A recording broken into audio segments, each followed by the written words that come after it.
it's not unusual for people to be stopped who are not the targets of the investigation in cases of mistaken identity that doesn't make the stop in itself improper or illegal. I have witnessed and been with officers and on several occasions agents who have done exactly that. They have seen a person and thought it was a person who was wanted and they stopped them. I can tell you from being on the receiving end, I got pulled over by the cops. The officer walks up to my window. I thought it was a traffic stop. No, it was a vehicle stop. I hadn't broken a traffic law. I was wondering why was he pulling me over. But I had in my hand, by the time he walked up to me, my driver's license, proof of insurance, and registration for the vehicle to hand to him. He wasn't really interested in it. He wanted to know where I was coming from.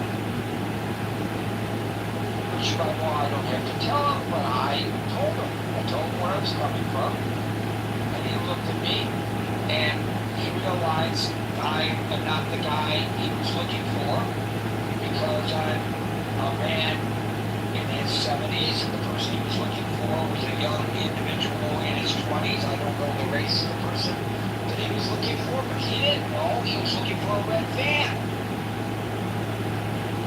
And he asked me, did you pull out of the Home Depot parking lot? Were you in the Home Depot parking lot? I looked at him. No, Home Depot's closed. No, I wasn't in the Home Depot parking lot.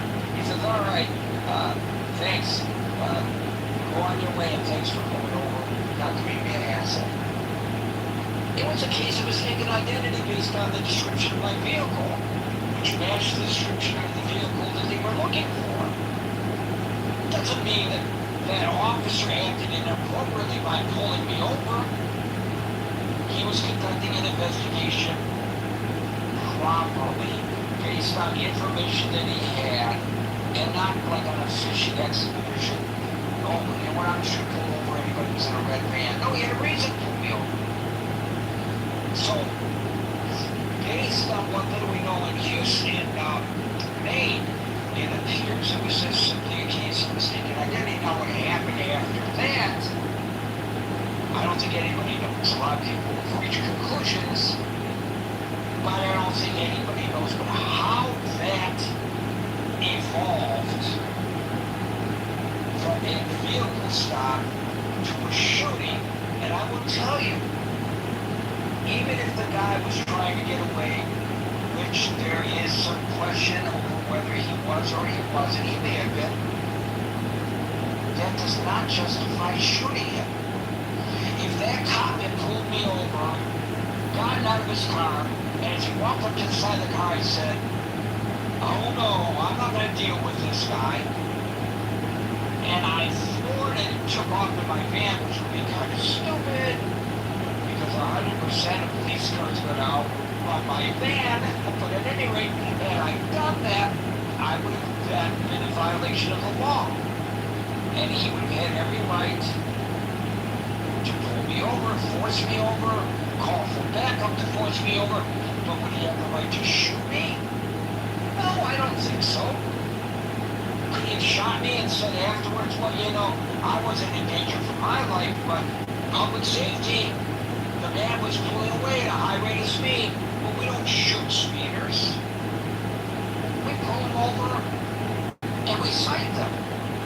Sometimes we pull them over and we arrest them. Drunk drivers kill more people than anybody else behind the wheel. We don't shoot them. That's not how we approach such things. So, I don't know whether these, this could very well be that this particular ICE officer or agent came to ICE from a police department and had gone through the academy and gone through the training and should have known what he was doing, or it could have been that he went through the abbreviated training that they give ICE officers and acted in a manner inappropriate. Or it could have been that he was in fear for his most likely, we don't know.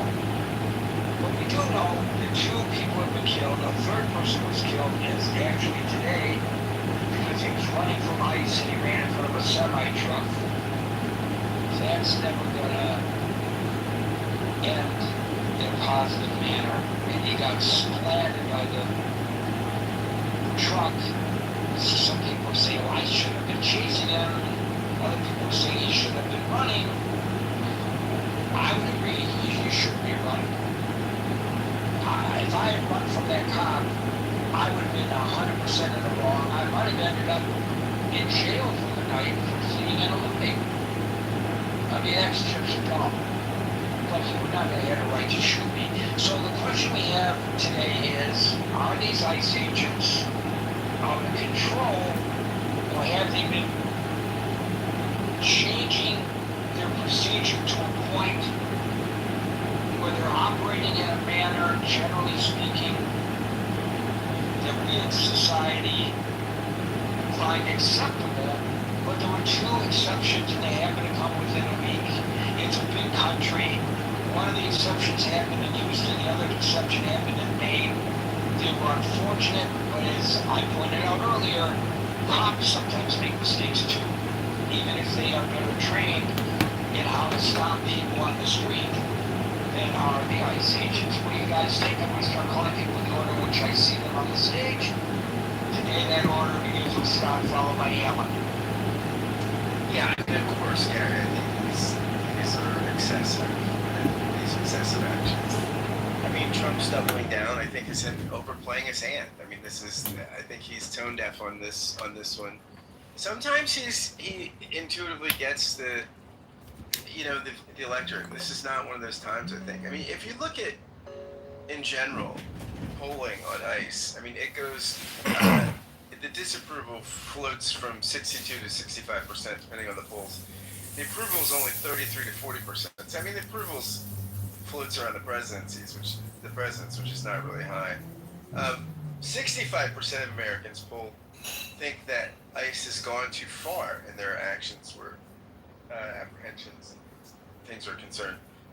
And 46% want Congress to cut their funding. We've seen polls where a majority, remember the one poll a month or 2 ago, I think 48%, the majority, it was 48 to 44 or something, wanted ICE disbanded completely. So I think that Trump is overplaying his hand here, and I think it's going to, I think that this is an instance where I think he came in and shut the border, which was what, people wanted, right? I mean, this is, the amount of immigration coming in under Biden.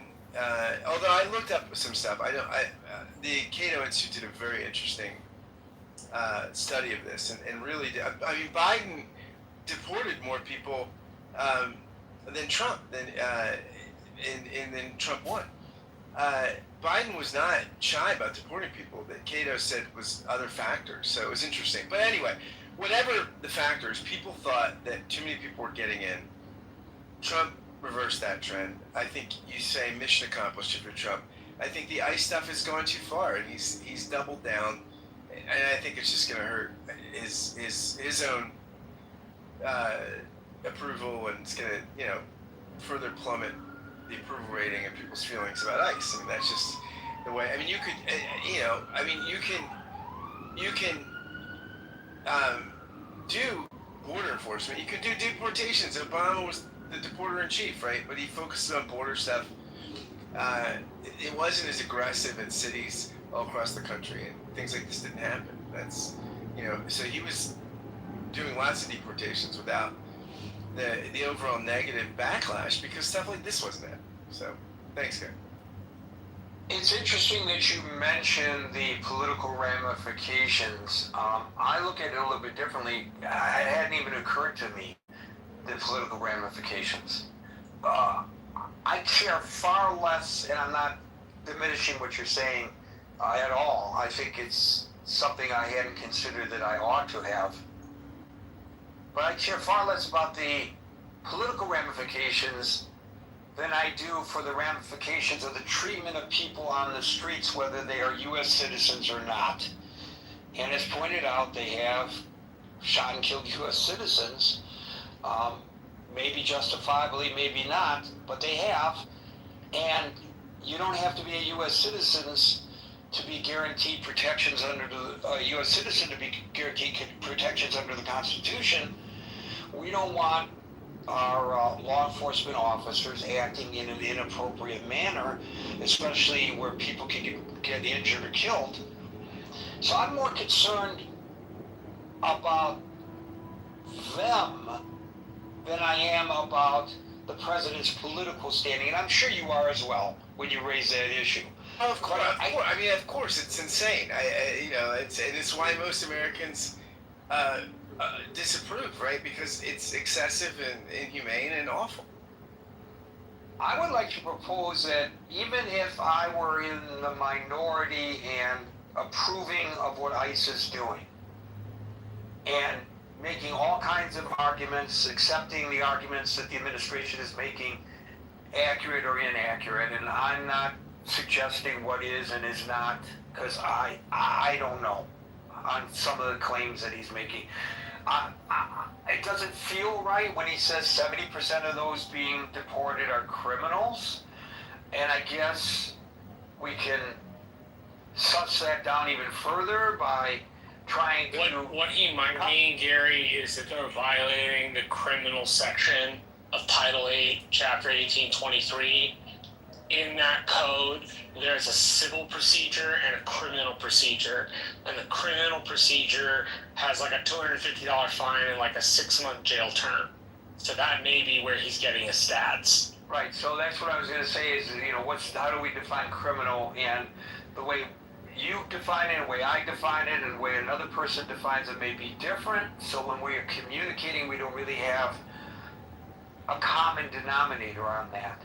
But, when you're the head of any institution and you appoint people to run departments within that institution, you're supposed to appoint people who you trust will carry on your policies and do so in a prudent manner.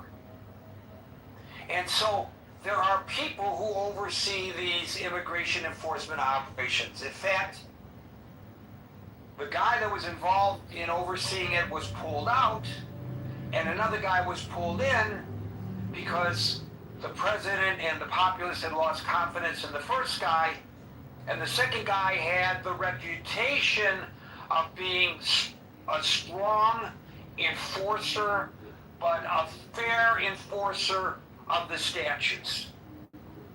That's who's supposedly running these operations now. Somebody who we can put some faith in, who's going to make the right decisions.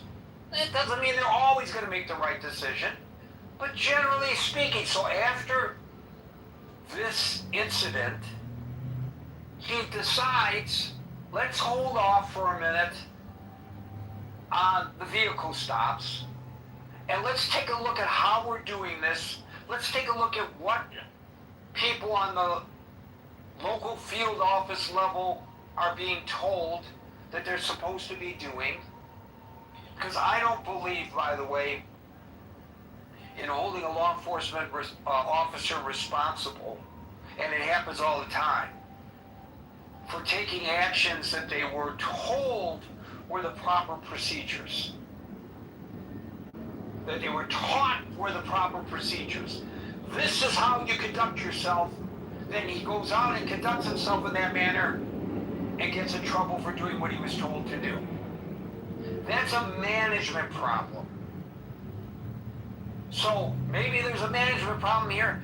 Maybe these are just two outliers that happen to occur in quick succession that's put our focus on something unduly. It's possible. But the prudent thing would be suspend the vehicle stops for a minute, take a breather, take a look at it, and come out with a conclusion. Maybe we're doing everything right. Reinstate them. Or maybe it's a good practice, but we have to modify things in such and such a manner. Then reinstate them after people are properly trained. The guy the president put into this position to restore public confidence in the manner in which immigration officers and agents act on the streets is almost immediately and publicly countermanded by the President of the United States, who overrides the decision on truth freaking social of all places and tells the ICE agents to go out there and conduct what he calls traffic stops once again.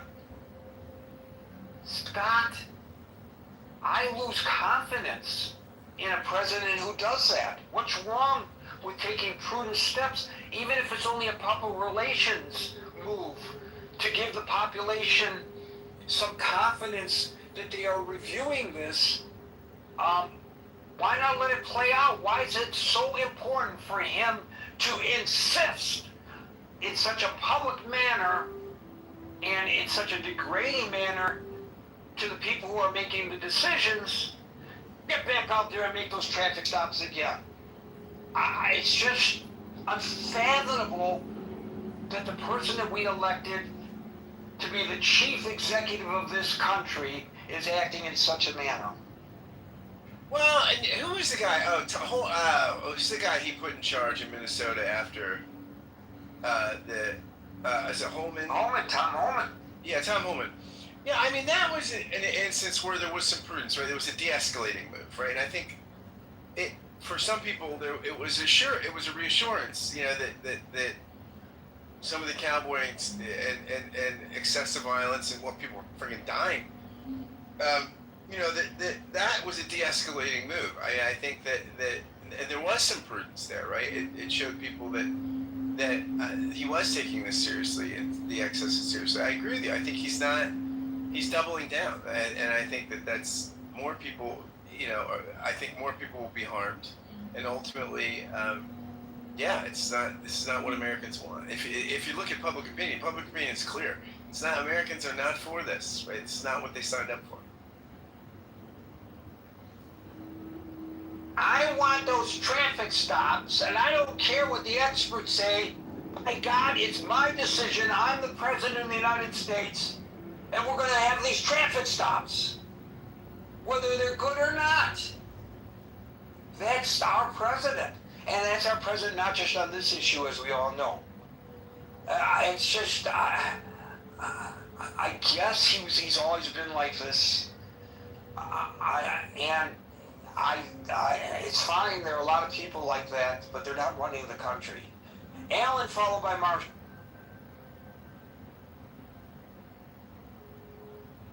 Believe it or not, ladies and gentlemen who are uninitiated, the sound of silence from Alan's microphone is a good thing, because Alan is a sole proprietor of a small business in Texas, and when he is not answering the call to the microphone, he is answering the call of a customer, and that means moolah shmoolah in Alan's pocket. And as I always tell him, business comes first. Clubhouse comes second. And Scott, I passed that information along to another person who was a CEO of a company who had to make the same difficult decision, and I think it's the correct decision. If Clubhouse is getting in the way of running a business, you ought not to be on Clubhouse. Marshall, followed by Steve.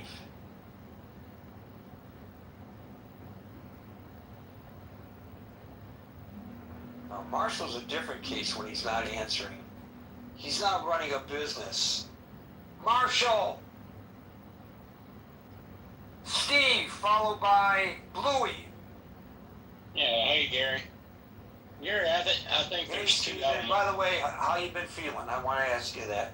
Well, it's been an arduous recovery. I guess when you get old, you don't recover as fast from getting cut on, Gary.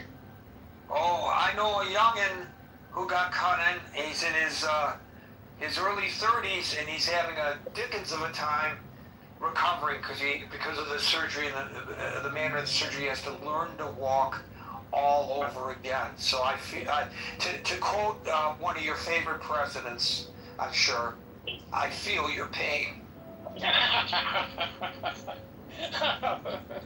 Okay, that's good, Gary. Yeah, Gary, I think there's two elements at play here. I think there may be some undue aggression, but I think the general public has to take into account their actions too and the environment that they're creating. For instance, like some of the things we see in Minneapolis, and then what's that detention center in New Jersey? Do you know where I'm talking about? Delaney Detention Center. Yeah, Delaney Hall, actually, in Newark, New Jersey. Yep. Yeah, the stuff that's going on there, that's not peaceful protest. I mean, that's just out and out obstruction of law enforcement. So, me dealing with some police departments, I can tell you if a police are conducting an arrest or something, and they're already in a heightened state of agitation, and you run up on them and start wolfing in their face, you may think you have the right, and to some degree at a certain distance you may have, but you are inflaming the situation in a way that 9 times out of 10 will not turn out like you intended. That happened to me once, Steve. Yeah. I'll tell you, it's a kind of an interesting story. And you talk about mistaken identity. I'm driving down this dark road, and I see on the sidewalk a bicycle on its side, and I see a car that had come up from the wrong direction, had hopped the curb. It was right up against that bicycle. And of course I thought, oh my God, somebody just got hit by a car. Looks like maybe a drunk driver or something, Yeah. So I said, let me go and see. I'm going to dial 911. I'm going to render aid, whatever. I pull over. I run back there. And there are a bunch of people standing around. And they jumped that I ran up on them. They were shocked that somebody ran up on them. And they turned around at me and they said, what are you doing here? And I looked at them and I said, are you the police? They could have gone very, very badly, but they were all undercover. It did not look like a police car, and it looked like an accident, not somebody, not the cops stopping some guy on a bicycle. I mean, I could have gotten a little tune-up there. Could happen. I can tell you an instance. I used to run an independent trucking operation. Nothing big, just a couple of trucks. But I was in Wisconsin one time. I got caught in one of these, I think they call them wolf packs, where the state police will go out and they'll do targeted stops, and they're just looking to pick up stuff that's normally not taken in by the locals. Well, I get in this one area at a weigh station, and they do a truck check on me for safety and stuff. Then they found out that my logbook went right. Well, anyone that knows independent truckers, sometimes that's what happens to get to your delivery on time. So anyway, I told the guy, because he's going to find out anyway, I said, well, you may want to look at the logbook. There could be a problem. So he looks at it and he said, you're going to have to come inside. I said, well, I figured as much. So we walk inside and we're talking. I'm not getting angry. And they're looking at my logbook, and the state police, they're looking at each other, just kind of snarking back and forth. And I said, well, guys, I said, you know what it is here? I said, sometimes you get the rabbit and sometimes the rabbit gets away. I said, you caught the rabbit. I said, that's all there is to this. And they kind of laughed. And there wasn't any point in being confrontational at this point. I had nothing to gain. They had me dead to rights. Beside me, on the other hand, was this guy. He's deciding he's going to show the state police, what a macho guy he is, and he's wolfing at them and stuff. And when I got through with what I was doing, I explained to the state police what happened. I said, look, I had to be in Wisconsin, then St. Louis, then down in Charlotte. I said, there was no way I could make this work. And I said, I got to make truck payments. I said, it wasn't a matter of me trying to do anything other than survive. But anyway, the guy, he said, Mr. Wine, he said, if I didn't have to, I probably wouldn't even write you a ticket. He said, but there is a safety issue here. I said, I don't know. But, it went smoothly. On the other hand, this guy beside me, he was just like me. They caught him, and he's wolfing, and he's getting an entirely different reaction. Now, I'm not saying you got to capitulate to everything, to every law enforcement, but I'm saying the manner and way that you interact with these people can bring a lot of different responses. And the things that we're seeing, people running up in these guys' faces, wolfing on them with a bullhorn and different things. If you think that's going to get a good response and you're not going to jack these guys up and they're not going to be willing to put some mace in your face or something like that, and all you're trying to do is get a YouTube moment. So this kind of stuff, I think these cases that bring this to light again today, Steve, that's not what was happening. There were no bullhorns, there were mace, they were actual bullets right in somebody's face. So But what I'm talking about, Gary, is these guys are like anyone else. They can see this stuff going on all over the place. And if they think that every time they're getting out of the car, they're going to have someone running up on them, wolfing on them, they're going to be in an agitated state to start with. Does that justify the shooting? I don't know enough about it. I doubt that it does. But I'm saying the confluence of these two factors, and I've heard this before, and this is probably correct because they're trying to ramp up so quickly to fill spots. There probably is a training issue here, and the seasoned veteran, he might react a little calmer than someone that's just been thrown out after I don't know how long they take to train these guys.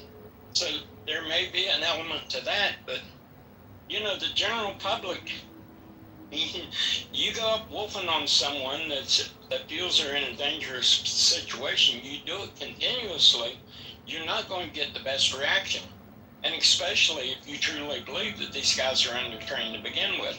So long and short of, I think it's a confluence of two things mixing together in the witch's brew that's not coming out very well, Gary. Well, which president number is Donald Trump? 47, right? Yes. How many days training did these guys and gals get? 47. They got 47 days of training because It's the 47th president of the United States. That can't be the reason for the training period, Gary. You can't? Are you I think serious? the training period has been trimmed down from like a couple of months, like 6 weeks or something. What I recall. 150 days to 47, gentlemen. No, see, I heard the 47 days was more of an estimate. I looked that up and I was not able to find any verification for it. Because I said the same thing about 6 months ago and I was wrong. Well, and here again, the scope and scale of the operation that they're trying to do. I ran into this on some work I'd done down here on gas pipelines too. That the scale of the project and the number of people available to carry it out. To be honest, there's some unqualified people out there doing the job. So anytime you scale up and you scale up this quickly and you're trying to multiply your force and you're trying to scale into a lot of larger operation, inevitably Yeah, Steve, it's the run fast and break things model. Well, right, you scale up real quick, you end up not training everybody the way they should be trained, and a couple of those people end up screwing up. We don't know whether they screwed up or not. Obviously, killing somebody who's not the subject of an investigation is the wrong way to go, right? But, we don't, for the guy in Houston, from what I heard or was reported, the guy in Houston tried to flee the cops, which Gary addresses in the beginning. We don't shoot speeders or people that flee, right? So that indicates that somebody pulled their weapon a little too quickly. Well, that could be, but I mean, you know how you'd mitigate that? You'd mix the younger guys or the less trained guys in with seasoned professionals, so that you'd have the pros leading the unit. That seemed to me the way you'd want to do that. Where, like, if you're going out, you'd have a guy that's been there 10 years, done it, seen it, been involved in all the types of operations could be, and he could kind of talk the younger guys down. But like I say, you know, if all you see nonstop is just kind of aggressive action towards these guys every time they walk. Well, I don't know that that's all that they see in Houston. Maybe they do, and I don't know that that's all that they see in Maine. Maybe they do. I wouldn't want to presume one way or the other. But you oversee the cops in your town. I'm just saying. Yeah, all your cops are certified by the state of West Virginia. How long is their training period? I think it's like 4 to 6 months. Yeah. So during that massive hiring blitz, Homeland Security temporarily reduced the basic training academy. I'm reading this from all places, Al Jazeera, but I don't think it's inaccurate. For new immigrant and customs enforcement deportation officers to 47 days. This was a significant reduction from the traditional roughly 5 months. Now, maybe it's coincidental that it was 47 days. I don't know. One of the things that our town has as mandatory, before you're even allowed to go to the State Police Academy to do your training, is a psychological profile. We send those guys out to have a psychological profile done on them. And I think that's something that, no matter what law enforcement, if you're going to give a guy a gun and you're going to give him the force of law up into taking life, you better make sure that the guy's playing with the full deck. So that's the first thing we do. We have the psychological profile run on the guy, and then if he passes that and there's nothing glaring about the psychology of the guy, then we send him on to the academy. But we don't send anyone to an academy without the psychological profile being run on. I'm with you on that. If they fail the psych eval, they really shouldn't be agents. So they do psych evaluations on prospective ICE agents. It's supposedly a rigorous pre-employment medical and psychological screening to ensure that they possess the emotional stability, mental resilience, and judgment required for federal law enforcement duty. That's what I'm reading now. I'm presuming what I'm reading is accurate. If it's not, somebody can correct what I'm reading, but that's what I'm told. Steve, we'll go to Bluey, followed by Jules. Thank you. You know, I've been reading your Substack, and I'm going to tie your most recent Substack to this, Gary, if I may. Your Substack title is to the effect of, if someone says they plan to kill you, you should believe them. And I think everyone in the room should read your Substack, and I think it's accurate. And how am I going to tie that to this? Well, we can easily see hundreds of examples of the progressive community calling for people to resist ICE. You can see the progressive community saying, if ICE seeks to arrest you, don't comply with them. Figure out a way to obstruct them. Figure out a way to drive away. The progressive, or certain members of the progressive community. Who said they were told them to drive away? Marshall, please let me finish. I'm gonna. No, you need to answer that question. Okay, Who said they were going to drive away? On X right now. Okay, if you want a source. Yes, I want a source. Who told bunches of people to drive away from the cops? On X, I'm going to read this to you, please, Marshall. From who? Members of the progressive community advise passive resistance, the same way Martin Luther King resisted during the Okay, passive resistance is not driving away. That's different. I think driving away is active resistance. An honest observer can find many examples of people getting advised. You're the one making the claim, not me, which means you're responsible for providing the information. I will post links on the Substack, okay? No, just post them in the Facebook chat. Okay, Marshall, I love you more than anyone in this room, but you can't expect me to post things. The The room chat function in this room is disabled, so just allow me to continue. I expect you to go to the messenger chat and post things in the messenger chat. That's what I expect. I will post it in the messenger chat. Okay, everyone in the room is invited to go to the messenger chat and see whether I've substantiated what I said. So, And by the way, to your plug, which I appreciate, everybody in the room is invited to the messenger chat to see what I wrote on Substack. It's linked there. it's excellent. So basically, my read is that the progressive community of America, they have beliefs. They believe in what they believe, and they believe that resisting ICE is the ethical thing to do. And I'm not going to debate with progressives whether it's ethical to resist ICE, but I will tell you that Chairman Mao wrote a book that said that the secret to having a society in revolution is to provoke the government into killing a lot of the rebels. Because the more of the rebels that are killed by the government, the more sympathy you get.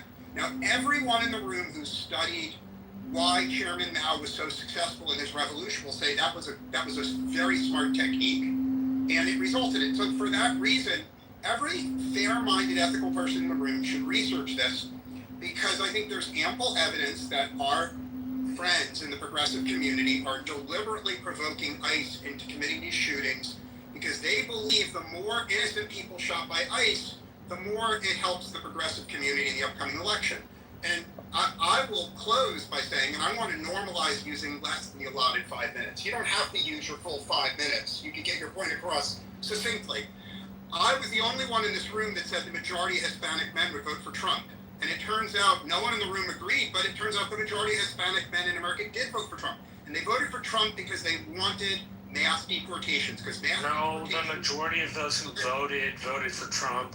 Not the majority. There's a difference. If you look at the actual voting population, there were about 70 million voters that sat out to vote. I'm talking only about Hispanic men, no other demographics. So just let me finish, Marshall. Hispanic men did not vote for Trump. I live in an area where we outperformed the area.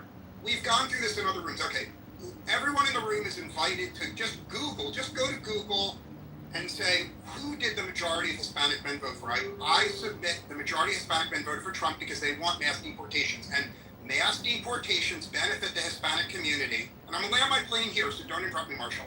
Because of mass deportations, the rents in Hispanic neighborhoods are way down.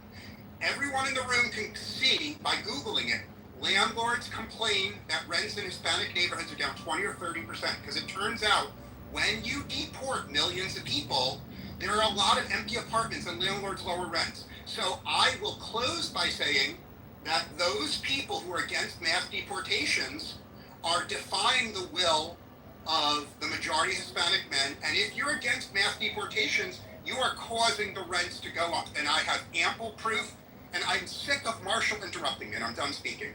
That is an interesting argument, and I don't know whether I follow the logic fully, but it's an interesting argument.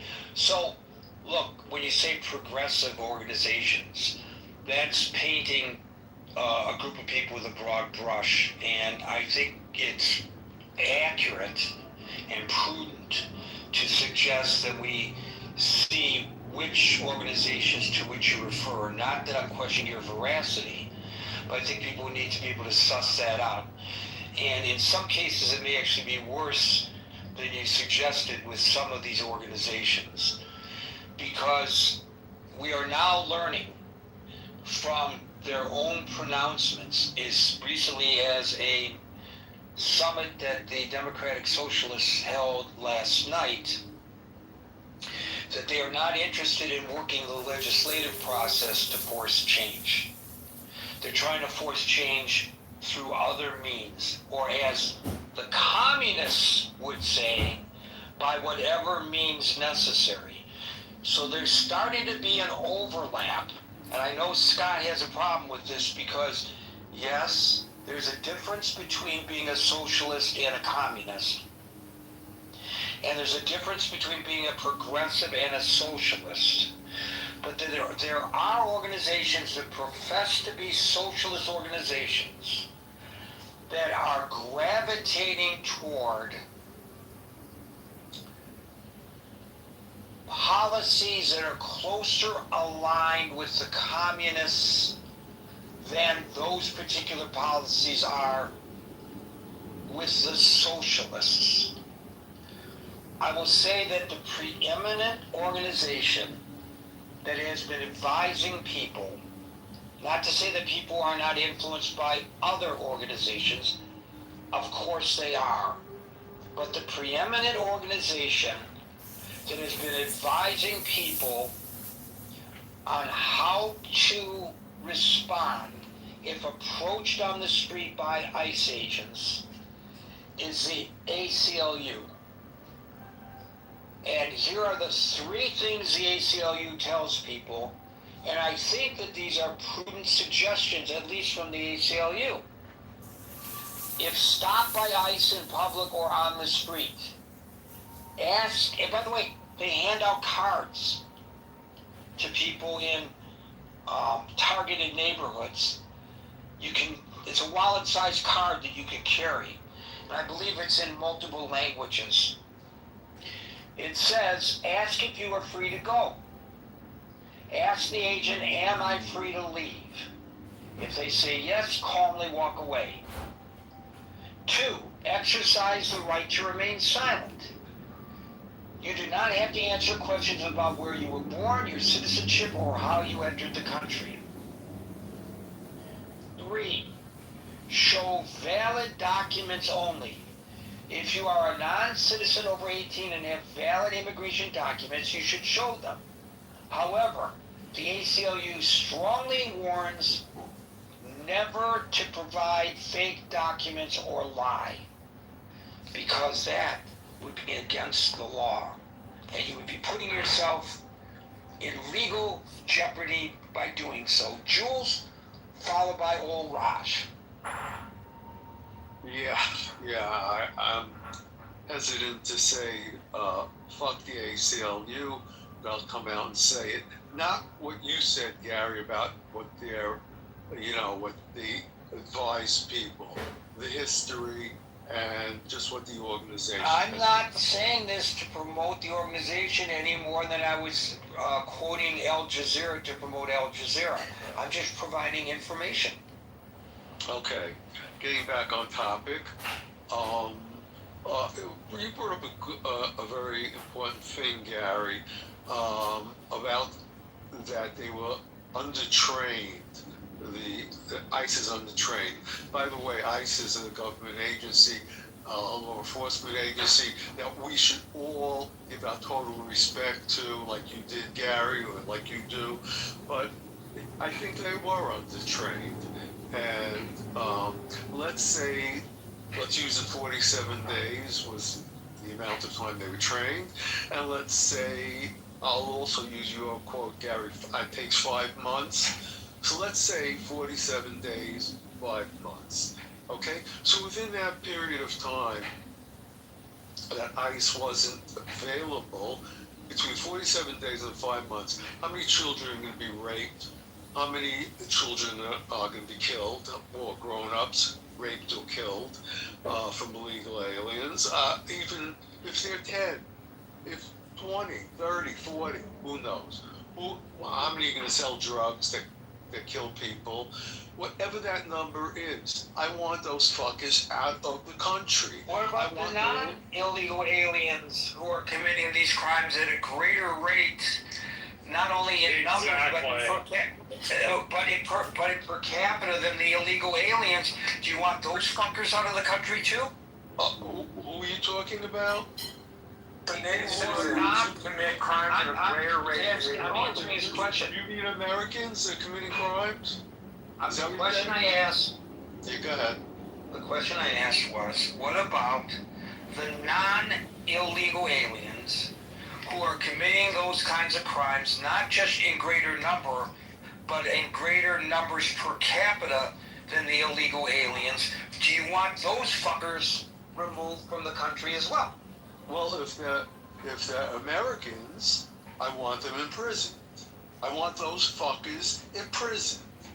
If they came here illegally, I want those fuckers out of the country. Well, why not imprison them? Like if I had done it, I'd get imprisoned. So if some person who's here, quote unquote, illegally does it, why not afford them the same opportunity to be incarcerated as I would be? Why does he get off the hook and gets deported? Because the floodgate, if it was a normal illegal alien, I might agree. And what I mean by normal is the floodgates were opened. We had hundreds of, with millions of illegal aliens. Right, but the majority, vast majority of them, in spite of what the president says, the statistics will show we're not criminals coming across the border. And so what? So they're here illegally. It doesn't matter if you're acting appropriately. You don't need to be incarcerated. And if you're acting inappropriately, I would agree. You need to be incarcerated. Why do they get a ticket out of jail? Why do they get to pass go and not go to jail first? If this was a monopoly game, why are they allowed to go back to their home country? And if you or I do it, we have to be incarcerated for it. Well, some are incarcerated first and then deported. I mean, how much jail space do we have? Well, I want all those fuckers Well, out. apparently a lot of jail space. How much jail space do you want? You'll have to wait your turn there, see, if you don't mind. Apparently a lot of jail space because we keep building jail space for the migrants. So I guess we got a lot of jail space. So might as well use it. We don't know if we're putting migrants in there. I told you had to wait your turn, and you weren't listening. And maybe, I think you were saying that you were presenting yourself as an American-born natural citizen. So unlike an illegal migrant, you don't have an excuse for not understanding the English that comes out of my mouth. Jules, go ahead. Well, okay, you were making a point. I just want to get rid of those people that don't belong in this country. That's my point. And we handle our criminals in a certain way too. Unfortunately, I don't even know how sanctuary cities are still legal. I mean, where's the legality of that? Why doesn't that go to the Supreme Court? The reason they're legal is because on minor crimes they don't call federal enforcement. On things like murder, they always call federal enforcement. I only know this because I looked it up. So things like people who are murderers, they always contact federal agents about it. Always. Well, okay, but you keep butting in, Marshall, but that's your MO, so that's okay. I just want the matter of country. I butted in because I'm a moderator and because It's you okay, need some information. it's okay. You answered my question too, so, but I don't know. I think if you spoke to an audience, Gary, of families of victims from illegal aliens, rape, murder, and all those horrible crimes, I don't see how. I don't even think you'd be able to speak to them because it's such horrendous crimes are committed against them. Well, obviously, for the individual crimes, they get the statistics don't give the victims or the families of the victims any solace, knowing that it's, But I'm just saying, if you want to throw people out of the country because they commit heinous crimes, well, then why not throw you or me out of the country if we commit heinous crimes? Because they didn't. The dude's going to prison, faggot. And how about what Governor Walsh just did? What was that? He let a rapist go who was in prison, so he wouldn't be, extradited to another country. I mean, you're hearing these crazy things. It's just insane how we treat them. I don't think they should be treated as Americans. Our American criminals should be treated a certain way, and illegal aliens should be treated another way. You could give statistics. I don't even question your statistics, but I think I can because. Everybody coming in is illegal. We're now separating illegal people from illegal people who murder, illegal people who sell drugs, or just illegal people who rip off the system and get benefits they shouldn't be getting. Why are we doing that? Illegal is illegal. Well, I think the definition of illegal, as we discussed earlier, is something that I think is up to debate when it comes to the term illegal migrant. But I want to talk about this. Why? Why is it up to debate? Isn't it It's by the way it's used, by the way the term is used. You might argue that if a person is in the country undocumented, that automatically makes them illegally in the country. Others would say they are undocumented in the country, and there are arguments to be made for both positions. I'm not arguing one way or the other. I'm just saying that's why we have a problem, just like on something else we discussed earlier. When we were talking about the opening of the Strait of Hormuz, it's open, it's closed, it's open, it's closed. What's the definition of open? What's the definition of closed? Open! Closed!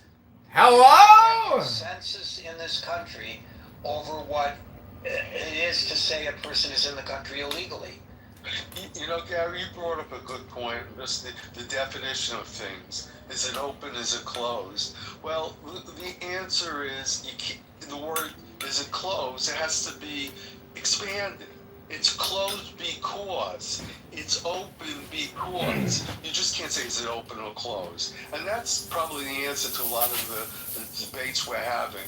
It's not fully developed what the question really is. Is it straight open? Is it closed? Yes, the ships going through there are getting rocketed by Iran if it's open or closed. I don't know whether I don't know who's telling the truth and who isn't when it comes to that anyway.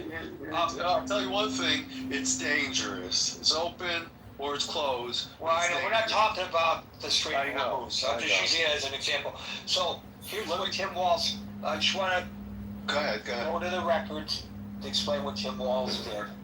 Go ahead. He and the State Pardon Board granted a pardon intended to block a man's deportation. It surrounds a guy named Tao Lu Vang. This is from the New York Times. A 42-year-old Laotian national convicted of criminal sexual conduct in 2006 for abusing a 10-year-old girl. Vang had originally avoided prison through a plea agreement, which, by the way, is another issue that defies understanding. You mean to tell me that he abused a 10-year-old and was able to plea it down to where he didn't serve any time? That's right, repeatedly. But anyways, he had originally avoided prison through a plea agreement, but was given a federal deportation order. I don't think anybody would argue that that deportation order was out of order. So, in June of this year, the State Prison Pardons Board of Pardons, which consists of the governor, the Attorney General, who happens to be Keith Ellison, and the Chief Justice, Natalie Hudson, voted unanimously to grant Vang a pardon. According to the New York Times, the primary factor in the state's decision was a letter from the victim herself, who stated she had processed the trauma, made peace, forgiven Vang, and explicitly requested the board grant the pardon. So that's what happened. That can make me vomit, that whole thing. Yeah, I just wanted to put it into perspective. That I didn't see that in the New York Times yet, but that's something that I'll first I want to throw my salute to Bluey. I liked what he said, and I want to end by where I started. I bet you know as fuck is the ACLU approved of the whole thing. I land my plane. So, Jules, really, the next time you come up, you should let us know what you really think about the ACLU. You shouldn't be couching it in euphemisms. Just let us know straight out. I will. Okay, thanks. Old Raj, followed by Hassana. Thank you, Gary. I think the last two commentators both were highly useless in their comments and completely off. I notice how Jules likes to bitch him. Well, wait a minute. Let's say with the exception of the endorsement of my article on Substack now. with the exception of the article and endorsement on Substack. Thank you. Now you may continue. Jules bitched and moaned about how we need to deport criminals, and yes, I'm all for that. But were the two people that were shot in the last 2 days criminals? I think the answer is no. They weren't even targeted. I mean, the insanity continues, and I have to ask, how many innocent people do I have to die before people start getting upset and start protesting? I think it's a load of shit, Gary, that people nip and tug and chew all the way around the issue. Nobody bites into the meat. And I discussed this with Marshall earlier, but how come there's no cameras? This money was appropriated three months and a week ago, so 100 days ago. A lot of money too. $20 million. And nobody can give you an answer as to why they don't have them. Nobody. You know, you lost the crazy bitch out of South Dakota on this job, and now you've replaced it by, frankly, So I could actually answer your question as to why they don't have cameras. The bill that would have specified they have cameras got held up over masking. The Democrats insisted that masking 100% of, no masking 100% of the time be part of the bill. Meaning there would never be a point where ICE agents could wear masks. Despite the fact that there are some times when they actually get the bad hombres, the people Trump was really talking about, the folks that Obama deported, who were criminals, smugglers, sex traffickers, where you do need to wear a mask. That bill couldn't get agreed on because the Democrats wanted masking all the time, and the Republicans were like, no, we can't have masking all the time, that doesn't work, and they couldn't come to an agreement. So you didn't get the body cameras in the way they were supposed to. I think that's the actual answer to your question. but the money was appropriated first week of April. We're in a Yes, sir. No, you're right about that. and what are we waiting on? I mean, and also, what states do have the cameras? Because we sure have 2 random states where people don't have them. Also, you're not going to get an independent investigation on these crimes, on what I call on these murders. You're not going to get cities investigated, the state, the Texas Rangers were called in. You're not going to get any help from the federal government. They're not going to release or share anything. I mean, the whole thing's a shit show. And I'm going to tell you, we'll have more people that are going to be killed on this, and I guess nobody cares. I mean, Marshall's brought it up. He's brought it several times. But I don't understand the passiveness of Americans that just sit there and go, oh, I guess they're chattel. I mean, I guess that's just the price you pay for going door to door. Also, when are we gonna have some cars with some federal agencies identified? If you got bumped from behind from a car you have no idea was, you would probably ram into it too. What if you had family in your car? You gonna sit there and do nothing? I mean, there is no focus. There's no understanding. Can somebody in this room, anybody, tell me how these people even got targeted to begin with? I mean, what kind of due diligence was done, or what background were they investigating? Because in both cases, they ended up with the wrong people anyway. And Gary's right. I mean, the 47 days is a reason, because it was the 47th president. He ultimately reduced it, or, as I tell people over and over again, he may not be doing it, but Stephen Miller sure is, because he's our de facto president on every topic. With that, I'll land my plane. Thank you all. Yeah, there's no federal law with regard to the states cops wearing body cams. In every state, according to Customs Signals, which does an analysis of and is an advocate for actually traffic enforcement by police across the country. So they've done extensive research on this. There are several states with broad statutory mandates with regard to body cams. Those happen to be Colorado, Connecticut, Delaware, Illinois, Indiana, Maryland, New Jersey, New Mexico, New York, and South Carolina. And then there's states with conditional mandates, California, Florida, Georgia, Nevada, and Utah. But there are states without statewide mandates altogether. So it's like Maine, Michigan, Massachusetts, Idaho, and Mississippi. It's a mixed bag is what it is, old Raj. But so I don't know whether we should compare them not putting body cams on their cops, like in Steve's community, I don't know where they have body cams, but it's a very small community and they may not be able to afford it, if it's left up to the communities. But as you rightly point out, they were given and mandated to put the cameras on, and I get the sense as well, they have been obfuscating every time they've been asked about this. And only today, they've agreed that to ensure that one agent in each field office during any operation be wearing the body cam. One. As a start to the program. That's a slow rollout of the program. Is it by design?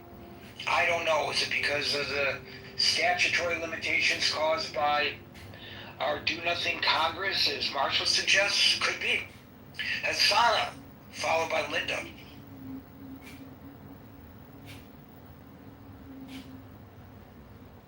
Hasana. Linda, followed by Moose. Everybody, is ICE still out of control again? I mean, I personally think they are. I just didn't know, ICE I guess prior to all this things going down, I didn't know them to, approach people on the street and ask them, are you a U.S. citizen? Were you born here? Just, randomly stopping people, asking them for IDs, not showing their face. It's just kind of, scary because, I'm American born and U.S. citizen, and I mean, my dad is Somali, and my mom's Black American, and I love Somali, and I had a Somali name, so I wouldn't appreciate, ICE just walking up to me, they have done other people demanding to know, it's just bizarre to me. I feel like that's none of your business, I don't carry my passport with me everywhere I go, or my birth certificate. I do carry, my driver's license with me, but a real ID doesn't necessarily mean that you're a citizen. So I'm why do I have to prove that to you? I think it's just bizarre. My siblings live in St. Cloud. They're naturalized citizens, so is my stepmother. And they live in St. Cloud, Minnesota, and I mean, they were afraid to leave the house because of all the things that were going on in Minnesota and how bad it was. And there just was all the chaos, I think, that ICE caused. But if you, I get what you're saying, Gary, and I'll wrap it up. I get what you're saying about the argument between calling someone undocumented versus legal. I've read about that. I agree, with the panel of people that if you're here, committing crimes, you're hurting children and people, you're committing crimes, you gotta go. You absolutely should not be here. If you're coming into this country and committing crimes, you gotta go. But as far as coming after the person that's been here for 20-something years and they overstay their visa, I don't know. I feel like it's just kind of overkill. And I think some cases too, there could be some compassion there because I try to put myself in another person's shoes. You never know what could happen, and you have to flee and leave your country for different reasons.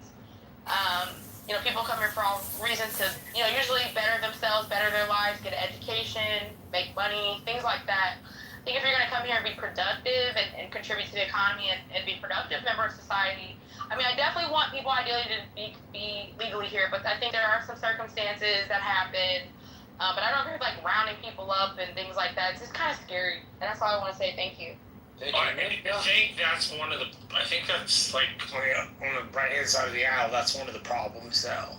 People on the right hand side of the aisle, by their politicians, were promised for the better part of 40 years that the law would be enforced, and the law doesn't make an exception. The law says if you're here without documentation, you are here in contravention of law. Now, normally that's processed as a civil matter, right? But sometimes could be processed as a criminal matter. Right, and I think you have a lot of people.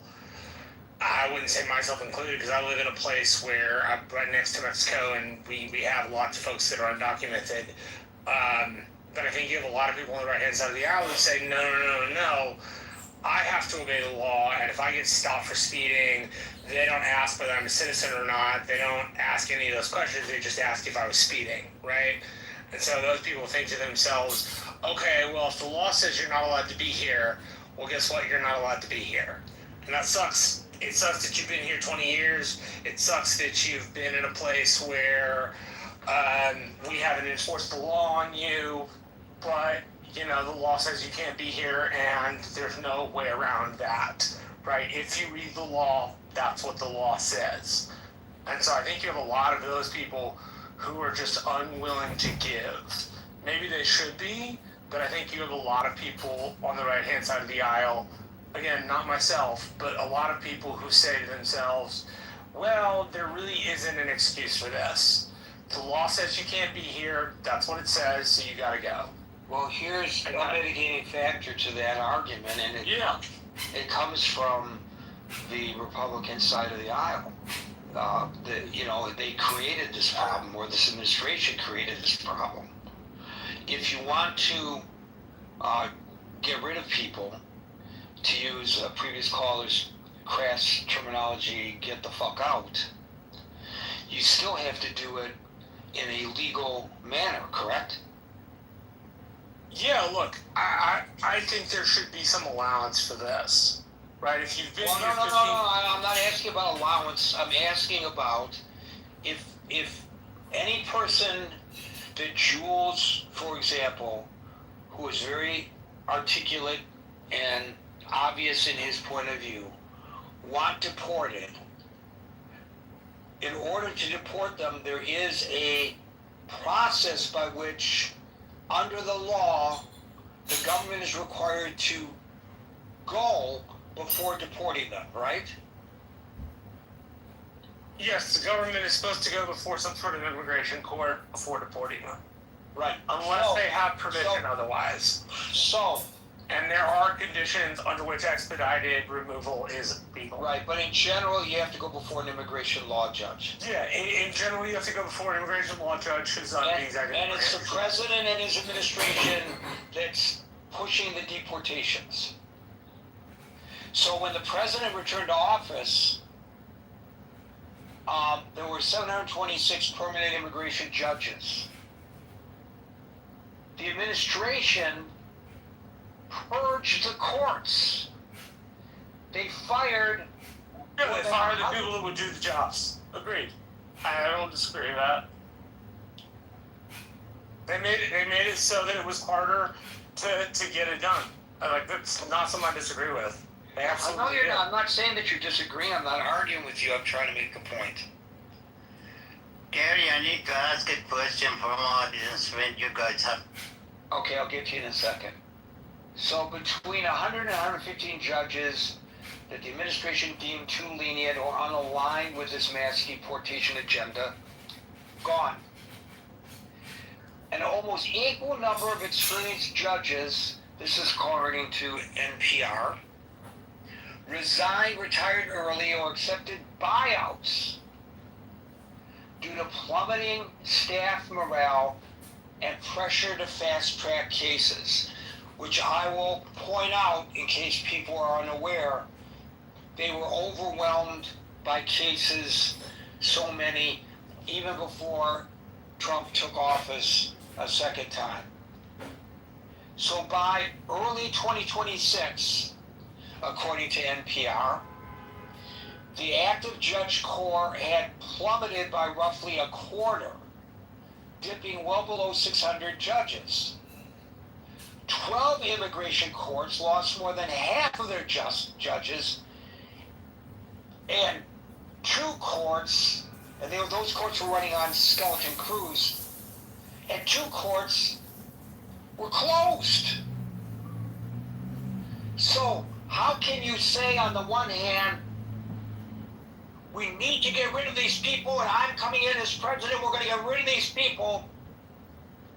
Yes, yes, yes. We're all in favor of that. But in reality, you make it more difficult to get rid of the people. How do we reconcile that? I think the problem is... That he's not as serious as he says he is. The Obama administration at this time in his presidency was more serious than the Trump administration is. And then if the Trump administration were truly serious, they would have copied what the Obama administration did. From what I understand, the Obama administration at this time in the second term had processed far more people than the Trump administration has. And they did it without shooting people, and they did it without people dying.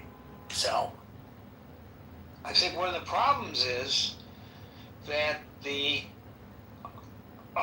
public is fed by people like me, I guess, a steady diet of headlines. And we have trained ourselves willingly to swipe left and swipe right, and we've got enough information in 3 seconds. That's what we're training ourselves, and our children, it's going to be even worse. They're addicted to the attention spans are just about nothing. They're unwilling to look and read articles which are longer than a paragraph. And even if that's supposing they can get through the paragraph. So because we've conditioned ourselves, and it's true, if you study it, they tell you if you're interested in getting people, you need the dopamine fix. That's your intent by the numbers. If you look into the actual analytics, you'll see, people are watching your video, but they're not listening to you. So you have to grab them in the first 3 seconds. I do this show completely wrong. Welcome to the Critical Thinking Forum. We're here Monday through Friday starting at 5 o'clock. Today's topic is, I already wasted 5 seconds. You're not supposed to do that. You got to get right to whatever hits them over the head in 3 seconds. That's what I'm telling you, that's what all the analysis says. So when we hear... That's what my old man tells me about the radio. So when the president says that Sleepy Joe Biden allowed all these people across the border, I'm not allowing them across the border, and I'm going to kick them all out. I'm going to kick them all out. Well, you can say that in a short period of time, and people get that. But people don't know what I just explained here. A lot of people don't. You know it, Marshall, but a lot of people don't. What he actually did was reduce the number of immigration judges, making it more difficult to get people out of the nation. Now, why would you do that? If your intent is to really get people out of the nation, but what you really do impedes the ability to get people out of the nation, why would you do that? I don't know. I would surmise because you don't actually want to get as many people out as you say you do. And why would that be? Because those people are critical to things like infrastructure, agriculture, I disagree that that's the reason. I disagree that that's the reason. Why do you I would like to propose the reason is you need a foil. Yeah, that's true. You need somebody you can point at, as the American president said, as the American president with Michael Douglas says, we'll find somebody to dislike, we'll find somebody to tell you who they're a bad person for, and that's what Trump is looking for. Yeah, that makes a lot of sense. In other governments and in other countries, in many instances, the foil were the Jews. Yeah. Okay, you can't do that if you're the president of the United States. You shouldn't, but apparently he does. No, he doesn't. He doesn't accuse. No. I'm not talking about the Jews. I'm saying. Can I make my points before you respond to the point? So in other iterations of this kind of tactic, it was the Jews. You need a foil. The Jews are responsible for the economy going to shit. Well, he can't say that. So he's got to say the illegal immigrants are responsible for all this crime that's occurring in the nation, when in fact, by the way, not only on a per capita basis are they disproportionately lower in contributing to the crime rate, but the crime rate is lower than the impressions that we have. Oh, much lower. Where I live, even though I live so close to Mexico, I can walk out of my house at 2:30 a.m., leave my door open, walk down the street, and have no fear that anybody will come in. Now, of course, I lock it because, you know, you're supposed to lock your door, right? But I don't have any fear of being preyed upon, even though I live literally right next to Mexico. So Right. we can talk about the dirty immigrants. We can say that they come from shithole countries. We can say that they're eating dogs and cats in Ohio. We can say all of that, and we can gin people up. And if we're focusing on those horrible migrants for all the nasty things they are doing in this country, we can take our eyes off of other things that we don't want people to talk about. Because if you're the President of the United States in general, and for sure if you're this president, you know how to determine what the discussion on the national level will be. When Hold on a second. I had a couple of contracts up in Boston. Yeah. So I was up there several times a year. And Alan got stuck on the air by mistake. So that's what is going on here. I'm proposing that the president is looking for a foil. Why is it, to go back to Jules' example of a migrant who commits a heinous crime, like rape, that was his example. Why is it if an illegal immigrant, I'll use his terminology, commits a rape, it's a national story? And it's not just a national story.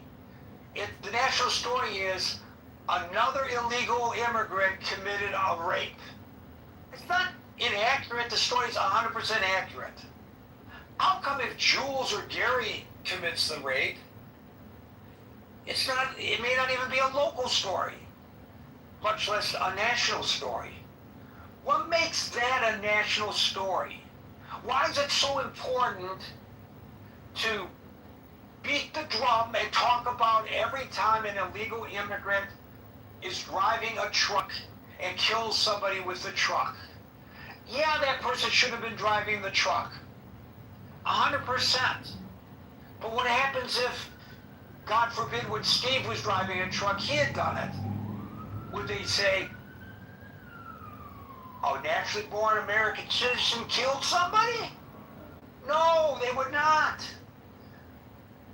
People are not taking the time to step back from the forest to see the trees, because we are being dished out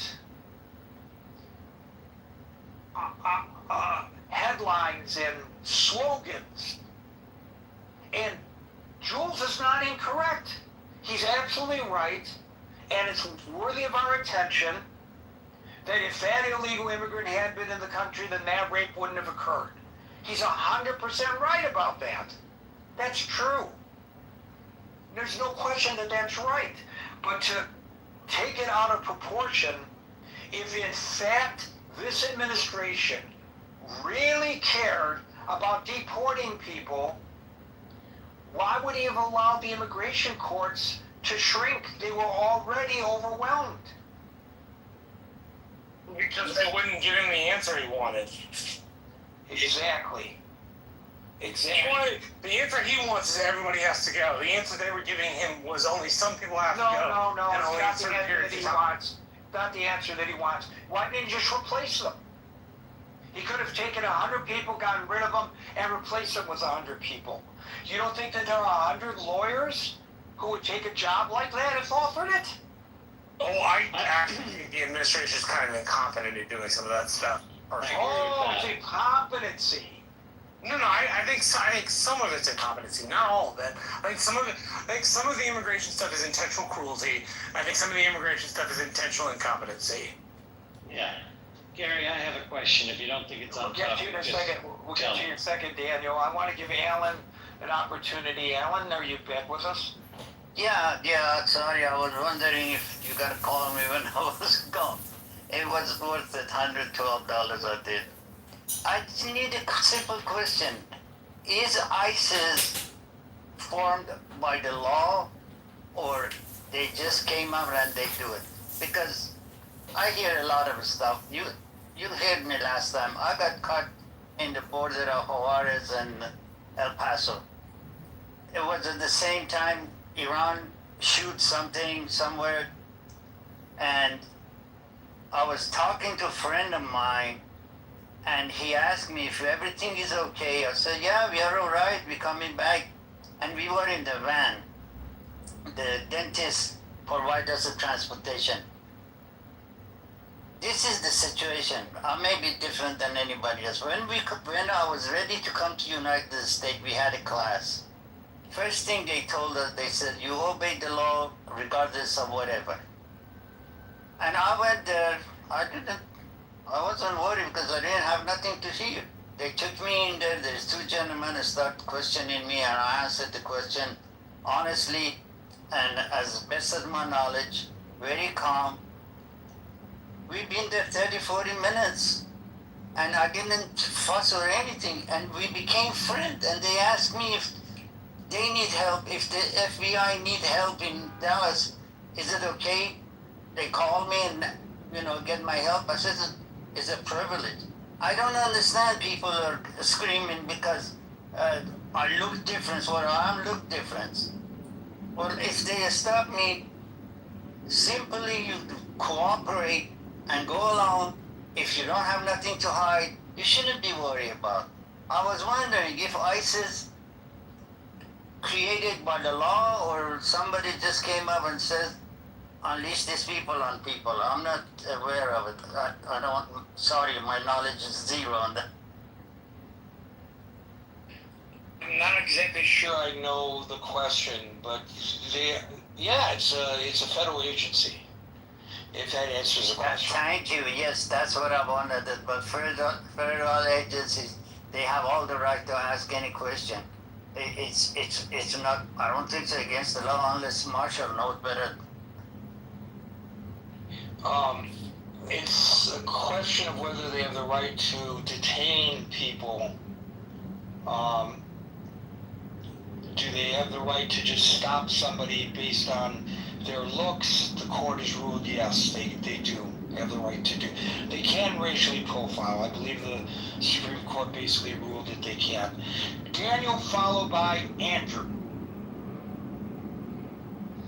Yeah, my question is, let's say, I'd say the fairest estimate of what the Trump administration could accomplish between now and the end of the term would be 2 million people.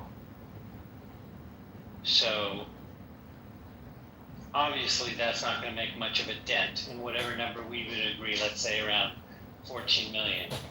So, what does America do then?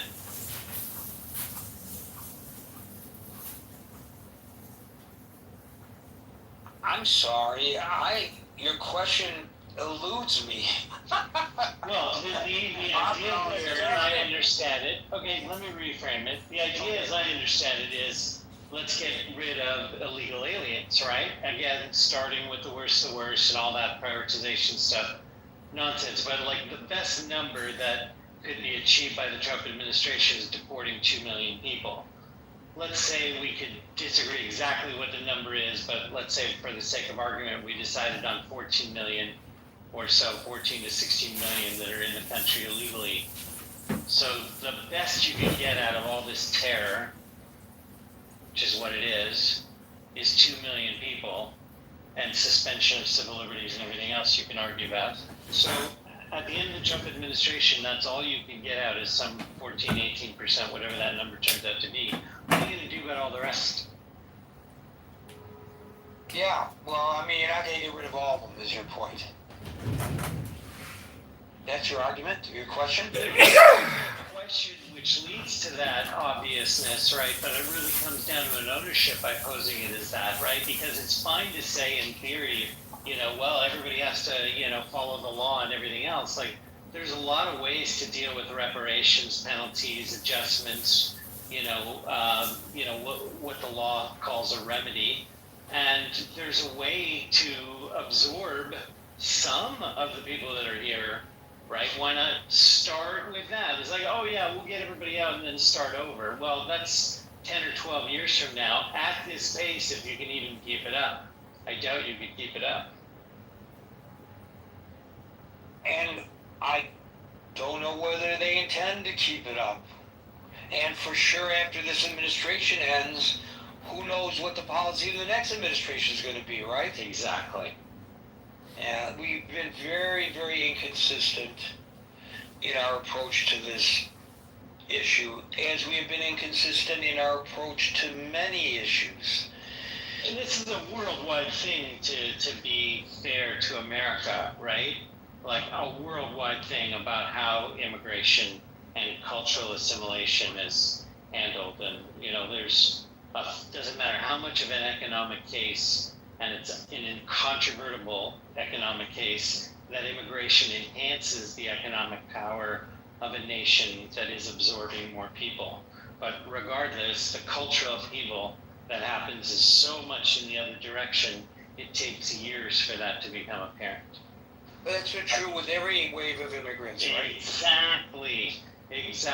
Because people don't like hearing the truth of this, but people on a per capita basis contribute more than they consume. Yeah, and that's the way I would look at things. But then you have those who say, but what about this person, the outlier? What about that person? If that person wasn't in the country on welfare, then they shouldn't be here. They're not contributing. You can't. It's an argument that's very hard. Yeah, it's fair. It's fair, but we can't let the perfect be the enemy of the good, right? There's some things we can agree on that we can move the ball forward with. And it should start from if God forbid, we were starting another country, we would want people to come to it, right? It's like we want to be able to absorb as many as we can sustain and support, not start with how do we get rid of everybody. That's not, again, this is going to prove it from the question I was asking basically, which is, here you have apparently the toughest on immigration ever going to be, and even these guys at this pace couldn't possibly take care of the problem just getting rid of everybody. It proves it. Thank you, Daniel. We'll go to Andrew, followed by William. Good afternoon, Gary. I trust you can hear me okay?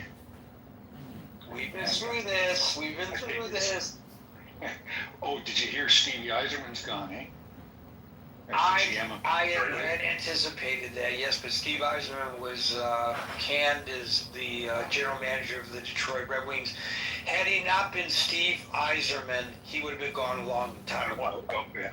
Stevie Y is a hero for sure.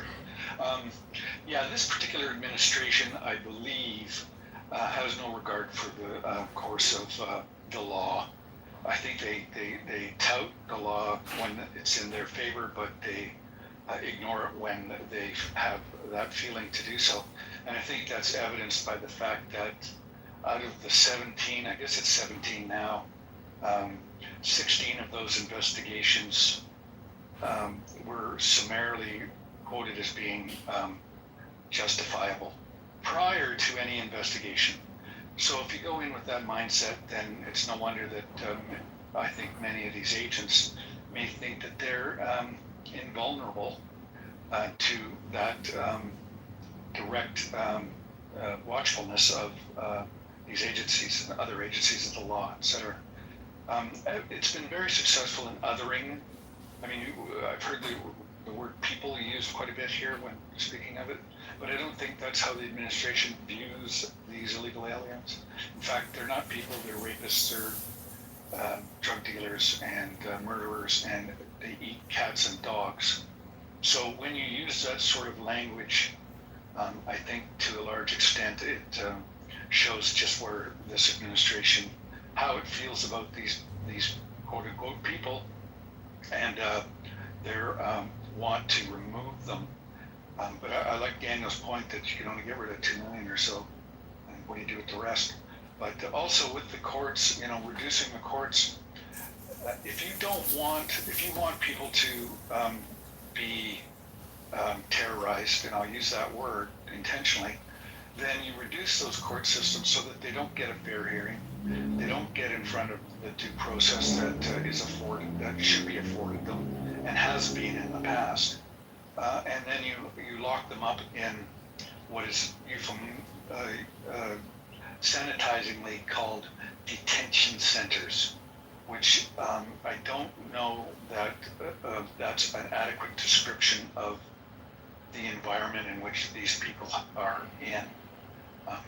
You just had another person die being transferred today, Venezuelan, from one detention center to another, and this is indicative too of the othering of people. If they're not people in your mind, then they don't deserve any considerations, and this is the situation that you now have in the United States.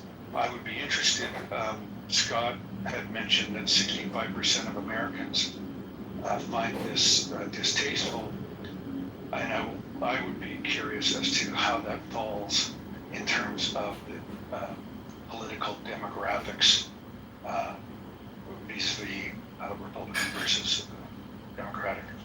Anyway, I'll land there, and thanks, Gary, appreciate it. Thank you, Andrew. We'll go to William, followed by Steve. Gary, I think the word you were looking for before was scapegoating. Basically, scapegoating is the form of propaganda that was used against Jews in Europe before World War II, during World War II. Scapegoating is a tool often used by authoritarians. There have been a lot of good authors that have been writing on this, and I put a link in the chat, which lists a lot of books from New York Times Review, but like Ruth Ben-Ghiat is one of them that studied Italian fascism. Tim Snyder studied Eastern Europe in detail and wrote a great book about the time period between like Hitler through Stalin and all that went on in Eastern Europe. And Ann Snyder is probably one of the leading speakers and analysts and scholars of this area. And I think if we look at what has happened in other countries, it can be instructive. The history doesn't repeat, but there's certainly patterns that if we look at it, we can learn warning signs, learn from it, learn what to avoid. And when you have a president that talks about people as vermin in dehumanizing terms, that sets a mood, that sets an agenda. That's how, when my family had to flee from the Russian Empire before the USSR, we left for economic opportunity, but also for religious persecution and, all kinds of targeting and discrimination against Jews. So we came to the United States, and that is something that is part of at least my culture, is to be aware of and to look for and to guard against a rise of strongmen, authoritarians, fascists. It's just part of the values and ethics that I was raised by. That when my father enlisted in World War II, he enlisted to fight fascism. He enlisted to fight for America.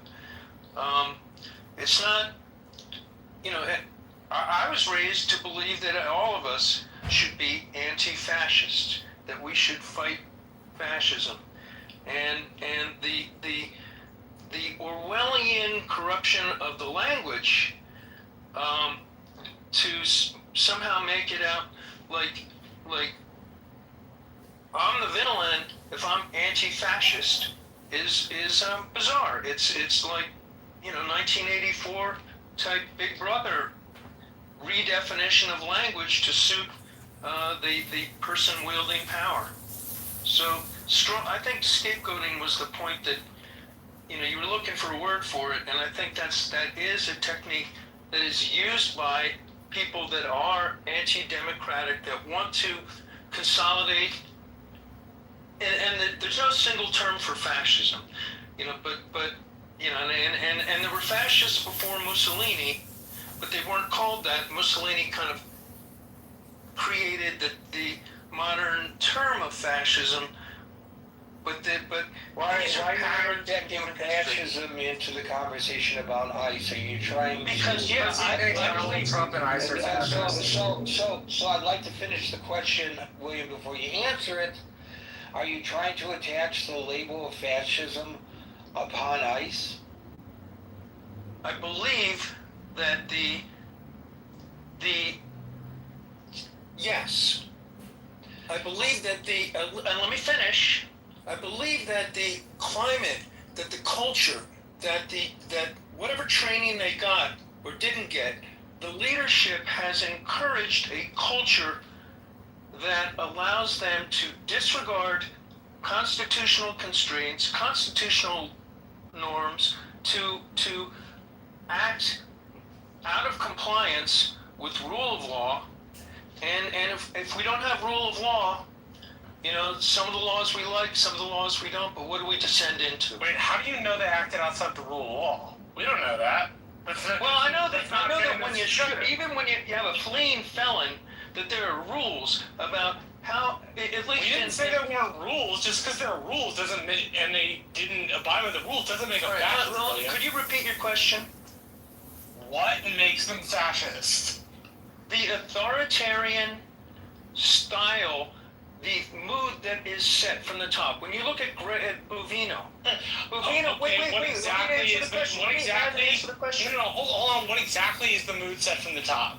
Because it's Tom Holman setting that mood, and Tom Holman has served 5 successive presidents. So what exactly is Tom Holman saying that makes it fascist?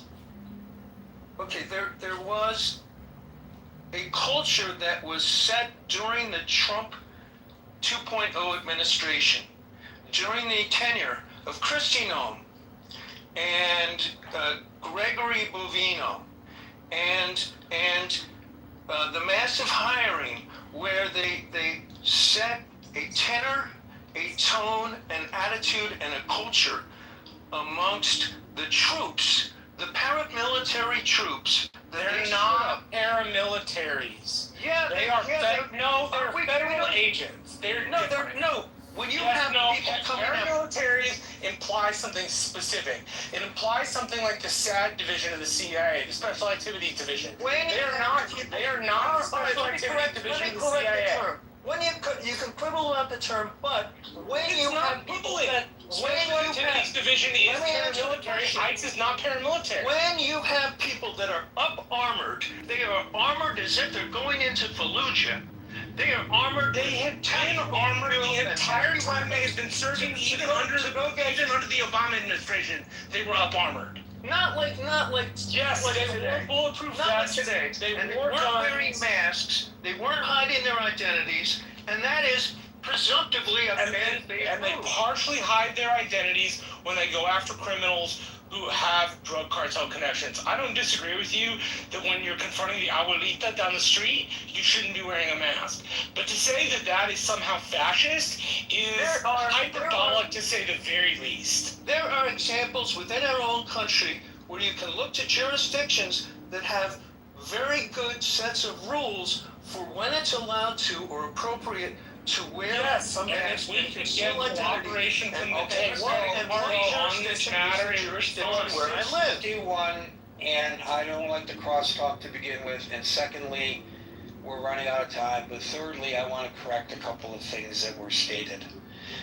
With regard to the up-armoring, The Obama administration placed strict limits on federal agencies. This is according to PBS. Acquiring military-style and heavily armored equipment, which ultimately resulted in the revocation of some previously provided tactical gear. But, William, continue yourself for a second, please. But to suggest that this is fascism that we are seeing, it's one thing to say, I don't like the manner in which ICE is operating. But when you throw in the term fascism, and you mention the popularization of the term fascism with regard to Mussolini, you are talking about early 20th century Europe fascist movements, right?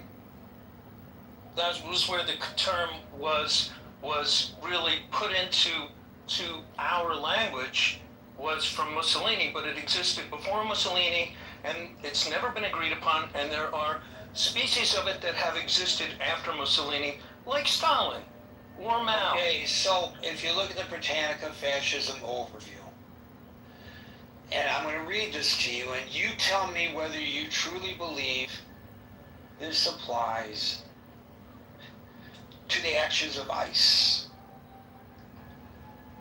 According to the Britannica Fascism Overview, fascist movements prioritize the collective nation or race over individual liberties. Is that what we're dealing with now? Yes, to some degree. Some Yes. degree. Yes. Some Yeah, degree.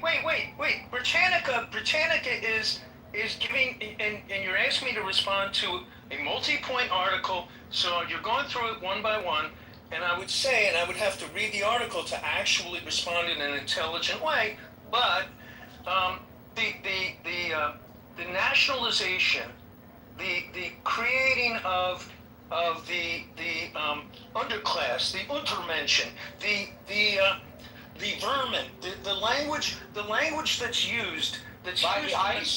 By ICE? by Trump and by the leadership. Wait, now you're claiming that Trump's a fascist. No, that's not what I said. I'm saying that the language that he used. it. No, I'm not implying. I'm saying that the language when he talks about people as vermin, when he tries to dehumanize people as groups, when he dehumanizes That's nations. implying it per your previous comment. You are implying he is I'm a fascist. stating it directly that Okay, is a great. technique that is used by fascists. And if you want me to respond to a multi-point article in Britannica, which I haven't read, I can go through it point by point. And maybe we should do a room where we all read the article in advance. No, I don't want Discuss to it. read the article point by point with you, William. Let me give you the Merriam-Webster one-sentence definition of fascism. Can we do that? We can see if it applies. That's exactly what I want to do. Let's see if it applies. Fascism is a far-right, authoritarian, and ultra-nationalist political ideology. It is typically characterized by a dictatorial leader, strict societal and economic regimentation, militarism, and the forcible suppression of opposition. Does it apply? Okay, if you believe that things can exist on a spectrum, and that the one Merriam-Webster. No, you're not answering my question. It's a simple question. Does The this simple definition apply? answer is that attributes of what Merriam-Webster describes as their definition of fascism have been incorporated into the culture of the people who are governing our country, and in particular running ICE. So And if you look at the authors Tom Homan is a fascist? Tom Homan is a fascist? I didn't say that. I'm saying that there are Then elements. they're not fascists. Then they're not fascists. You always like to speak in binaries, and not everything is a binary. Things exist on a gradient, and there can be a backsliding towards something. Okay, but if you interject the term fascism. I'm just asking you to back it up and not say, there's a spectrum, maybe it applies to this, maybe it doesn't apply to that. Is this a fascist organization or not? Let's look at specific behaviors. William, wait. I did not interject the term fascism. You did. I'm asking you whether you are labeling ICE a fascist organization. Yes or no? That's all I ask you. I am saying that ICE is incorporating attributes. I didn't ask you that. I'm not saying Why that do I ask you one thing and you answer another? They don't fit the Merriam-Webster definition. Then your answer is no, you're not. No, that's not my answer. Then your You're answer putting is words yes, in my you mouth. are. I can answer. I am No, saying. no. You're You know putting what? words You're in my mouth. obfuscating, William. You're putting words in my mouth. I'm No, saying. I'm not putting the words in your mouth. You're obfuscating. Yes or no? Either you are trying to label ICE fascist, or you're not. I'm not arguing that it is or it isn't. I'm just asking you, what are you saying? Clarify. Are you attempting to call ICE a fascist organization? Are you?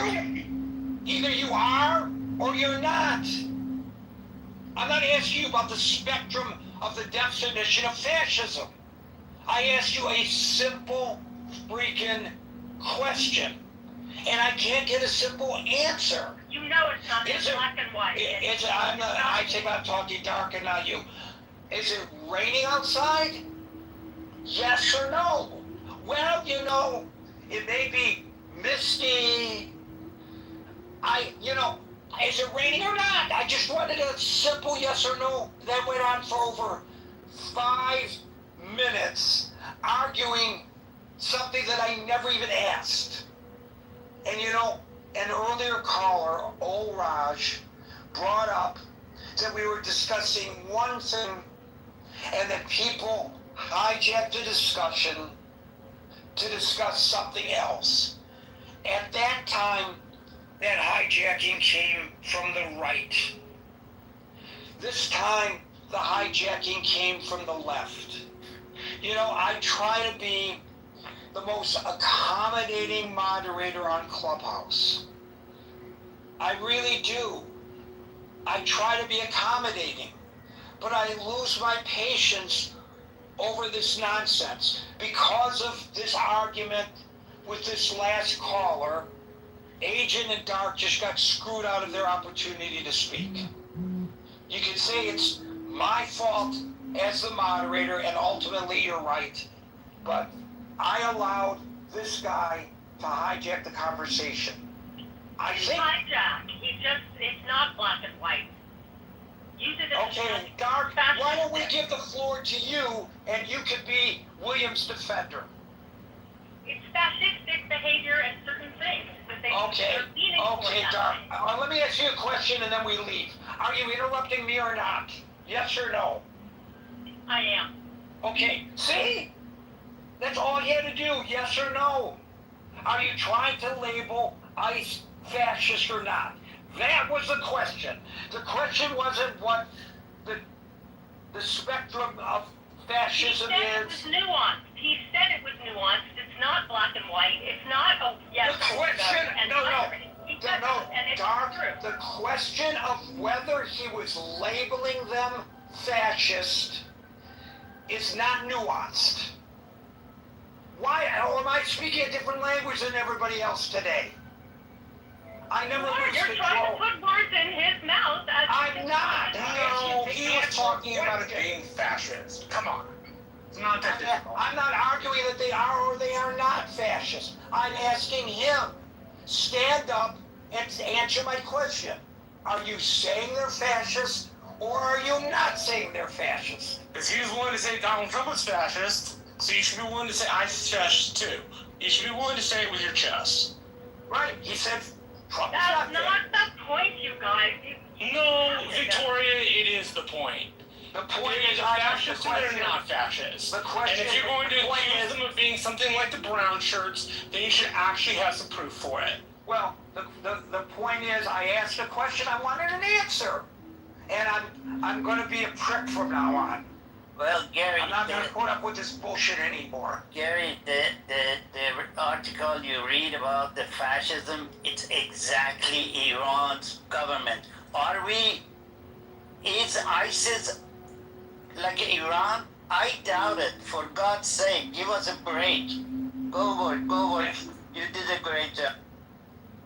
Yeah, I'm very frustrated today. Doesn't show. Folks, we're here, 5 o'clock New York time, Monday through Friday. If I've recovered by tomorrow, we'll be back at 5 o'clock. Oh, he didn't close it this time.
exciting episode of the John Kitover podcast.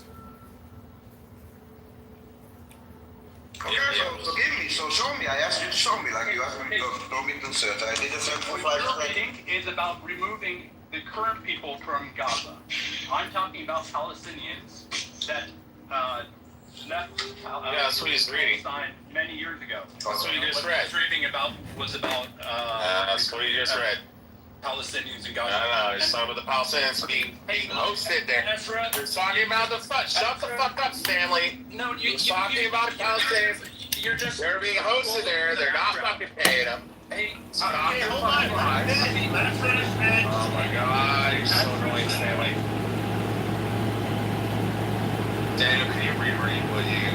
Okay, children. Hold on. No, hold on, just read it again. Hold on. Yeah, look at it. No, now it's specific about Okay. 7.